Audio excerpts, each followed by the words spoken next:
Melihat mata bintang yang tajam, Yuan Che terdiam sesaat. Tetapi pada akhirnya dia mendengus dingin, berjalan menuju tirai cahayanya sendiri. Bajingan kecil, kamu menunggu lelaki tua itu. Kamu bisa menakuti sekelompok orang Wu ini. Kamu bisa menenangkan lelaki tua itu. Tetapi kamu tidak bisa menakuti Tuan Muda Yin. Saat berjalan menuju tirai tipis, Yuan Che memunggungi Qin Yichen, diam-diam menggertakkan giginya, dan ada kebencian yang kuat di mata Kera. Bahkan tanpa tindakan Tuan Muda Yin, jika dia dapat menemukan peluang besar dalam harta karun itu, dia dapat melaporkan sendiri batu loncatan itu. Pembalasan dendam. Qin Yichen menyaksikan Yuan Che berjalan ke tirai cahaya dengan tenang, mengangkat tokennya, tubuhnya berangsur-angsur menghilang, dan kewaspadaan di mata bintang berangsur-angsur menghilang. Alasan dia membiarkan Yuan Che masuk lebih dulu adalah karena dia takut dia akan bermain trik di luar. Banyak pembangkit tenaga listrik, seperti Yuan Che, telah memilih untuk menyerah, bahkan diperintahkan oleh Qin Yichen, di mana mereka berani lebih terjerat, dan yang terakhir melihat situasinya. Nadanya datar. Ayo pergi, kita harus masuk. Menghadapi harta yang diperoleh dengan susah payah. Ekspresi Mei Wuyan dan Wu Cheng telah mengungkapkan kegembiraannya. Namun, bekas kaki batu giok itu bergerak dengan ringan. Tetapi apa yang dipikirkan? Mengingatkan, Tuan Muda Qin, setelah harta berhasil, Anda tidak boleh berada di sini, tetap di tempat yang benar dan salah. Ada beberapa hal yang tidak dapat Anda lakukan dengan mudah. Memprovokasi. Qin Yichen sedikit mengangguk. Gongkuan terkekeh. Terima kasih banyak. Saat berbicara, saya melihat bahwa di bawah kecemburuan lampu pompa, bayangan indah Mei Wuyan, dan perawakan pendek Wu Chang diintegrasikan ke dalam tirai cahaya. Sementara Ziyun melangkah, tetapi ragu-ragu. Melihat ke arah Qin Yichen, bos. Qin Yichen tahu pikiran Ziyun. Dia bahkan tidak melihat token yang diperpanjang. Menepuk pundaknya, masuk, dan setelah keluar, kita lebih luar biasa daripada harta orang lain. Ziyun menggertakkan giginya, dan sekarang harta itu membutuhkan token untuk masuk. Sekarang tampaknya berat token Shen Wuji bisa dikatakan paling berharga. Kebaikan bos, dia tidak boleh mengecewakan. Hai, lagi pula, setelah melihat Ziyun melangkah ke tirai cahaya tengah, Qin Yichen merasa lega, mengangkat kepalanya, dan berjalan ke tirai cahaya kanan. Di aula besar, siluet ramping yang mengejutkan para pahlawan tanpa 3 kata dan 2 kata sepertinya kembali sunyi. Hanya gaun kupu-kupu 1000 yang merupakan tas campuran, berharap Qin Yichen dapat menuai harta karun tertinggi. Tetapi khawatir apakah itu akan bahaya apa? Hai.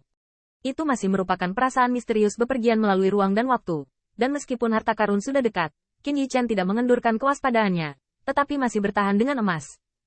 Dan ketika dia berdiri diam, Qin Yichen melihat atmosfer keras yang membuatnya berdebar. Aura itu, seolah-olah taring tajam yang diekspos oleh harimau dan macan tutul menggigitnya, dan dia bisa dicabik-cabik dalam sekejap. Mungkinkah ada variabel? Qin Yichen terkejut. Apakah identitas penyusup ditemukan dan harta karun aslinya direduksi menjadi jebakan? Qin Yichen tidak berani peduli. Kekuatan abadi bahkan lebih melonjak. Dan pada saat yang sama kekuatan abadi menatapnya dan melihat sekeliling. Ruang ini tidak besar. Dikelilingi oleh turbulensi yang kacau dan bergejolak. Bahkan lebih sederhana dari aula besar sebelumnya. Dan tidak ada patung yang melambangkan status macan tutul langit yang terbelah. Ya, hanya pisau. Pisau kuning dan putih mengkilap tertancap di tanah cahaya dan kondensasi. Dan ini adalah pisau yang membuat Qin Yichen merasakan kengerian karena rambutnya berdiri tegak. Dan bahkan paksaan seperti itu, dia tidak pernah kehilangan patung Shen Wuji. Ini, melihat 8 kotak, hanya ada pisau di depanku. Bila ini dimasukkan ke dalam tanah, tetapi karena mampu menopang langit dan bumi, itu lebih seperti merobek langit dan membelah bumi. Zhengling Howler. Qin Yichen sedikit terpana dan memiliki beberapa titik alarm, karena paksaan yang diberikan pisau ini terlalu menakutkan. Selain itu, Qin Yichen mungkin tidak jauh dari pisau saat ini, tetapi jaraknya beberapa ratus meter. Tak terbayangkan, seberapa tajam pisau itu dekat. Tepat pada saat ini, saya melihat bayangan indah melayang keluar. Itu adalah Hong Lian. Tetapi Hong Lian, yang merupakan objek dewa tertinggi, tampaknya tidak takut dengan paksaan pisau ini. Tetapi kejutan di wajah cantik itu bahkan lebih jelas. Ini, gigi klan macan tutul yang retak. Tanda seru. Ternyata itu benda suci. Qin Yichen terkejut. Ini jelas sebuah pisau. Bagaimana itu bisa menjadi gigi klan macan tutul yang retak? Namun, Hong Lian masih terkejut, mengguncang bahu Qin Yichen.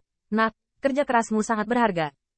Pisau ini adalah benda suci, dan itu harus menjadi yang paling kuat dari orang-orang Tiambao yang kuat. Dari gigimu. Jadi begitu. Qin Yichen tercengang, melihat bilah gigi yang tajam dan sederhana bahkan lebih kagum. Apakah ini casting Shen Wuji senior sebelum jatuh? Hong Lian mendengar ini, tetapi menggelengkan kepalanya. Bukan dia, Shen Wuqi belum begitu kuat. Meskipun dia bukan pembangkit tenaga listrik alam dewa yang lemah, dia tidak bisa membuat gigi seperti ini menjadi tidak biasa. Objek ilahi. Mata indah Hong Lian berkedip. Ada rune ilahi pada bilahnya. Tetapi pembangkit tenaga God Realm menanamkan kekuatannya sendiri ke dalamnya, menyempurnakan bilah ini menjadi lebih arogan. Rune ilahi tersebar di seluruh bilahnya. Aku khawatir itu bukan sesuatu yang bisa ditinggalkan oleh pembangkit tenaga listrik. Itu seharusnya dibudidayakan oleh nenek moyang macan tutul langit yang terbelah dan diwariskan kepada keturunan mereka. Rune ilahi. Suasananya sangat keras. Qin Yichen terkejut. Yang satu harus ditundukkan oleh penglihatan Hong Lian, dan yang lainnya mengagumi asal-usul pisau itu. Pemilik pisau asal gigi macan tutul ini ternyata lebih angkuh dan perkasa dari Shen Wuji. Setelah kagum, mata Qin Yichen dipenuhi dengan kegembiraan, seperti yang dikatakan Hong Lian, dan dia menghabiskan 1.000 hingga 10.000 untuk harta ini. Sekarang sepertinya itu sangat berharga. Ini baik-baik saja. Ziyun juga bisa memiliki pedang. Aku tidak tahu apakah harta di atas Ziyun adalah pedang. Qin Yichen masih berpikir. Tetapi ketika Hong Lian berseru, dia berkata, "Nak, apa yang kamu bicarakan? Apakah kamu ingin memberikan gigitan bodoh ini ke objek makan?" Qin Yichen Jianmei sedikit membeku. Bukankah kamu bilang, bukankah senior menyebut Ziyun bodoh lagi? Hong Lian menggoyangkan lengan baju merah mudanya. Apakah ini intinya? Intinya adalah Anda harus memberinya objek pemisah. Qin Yichen membeku, dan bertanya dengan sedikit bingung. Apakah ada masalah? Bukankah saya macan putih? Terus Anda, pidato teratai merah tampaknya dikacaukan oleh ide Qin Yichen. Nak, pedang macan putih memang luar biasa. Tetapi lebih baik dilindungi oleh berkah dari klan macan putih dan leluhur yang berperang. Nenek moyang pertempuran juga alam dewa, ditambah garis darahmu. Jadi pedang harimau putih ada di tanganmu menjadi sangat tajam. Meskipun pisau ini hanya pemurnian awal, itu hanya dapat dianggap sebagai objek ilahi dan bukan senjata ilahi item ilahi yang sebenarnya. Tetapi juga telah melalui penempaan rune ilahi dari pusat kekuatan alam dewa dari segala usia. Hong Lian berkata semakin mendesak. Tahukah Anda bahwa jika pedang macan putih dan pisau ini membiarkan orang lain memilih, kebanyakan orang akan memilih yang terakhir.